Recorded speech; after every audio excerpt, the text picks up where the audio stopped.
Hey guys, ఈ dates box అయితే అందరికీ తెలిసే ఉంటుంది కదా. చాలా హెల్దీ కాబట్టి ఇది అందరం తింటాము. సో ఇంతకుముందు లేదు, కానీ ఒక లాస్ట్ 2 టైమ్స్ నుంచి ఈ బాక్స్తో పాటు ఒక ప్యాకెట్ అయితే వస్తుంది. ఏంటో అని చూస్తే న్యాచురల్ స్వీట్ అంట.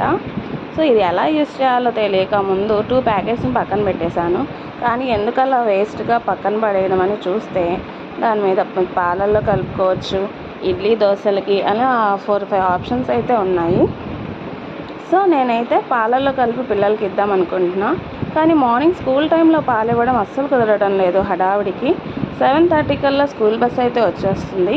సో ఈవినింగ్ వాళ్ళు వచ్చేసరికైనా కలిపిద్దామని ట్రై చేశాను. టేస్ట్ చూస్తే స్వీట్గా బాగానే అనిపించింది. సో ఇంకా కలిపేస్తున్నాను. ఇది కలుపుతుంటే మాత్రం పాలల్లో కాఫీ కలుపుతున్న ఫీల్ అయితే వచ్చింది నాకు. సో ఈ ప్యాకెట్ని విడిగా ఉంచాలా, ఫ్రిడ్జ్లో పెట్టాలా తెలిస్తే కామెంట్ చేయండి. టేస్ట్ అయితే బాగుంది. వీడియో నచ్చితే తప్పకుండా లైక్ చేయండి, సబ్స్క్రైబ్ చేయండి.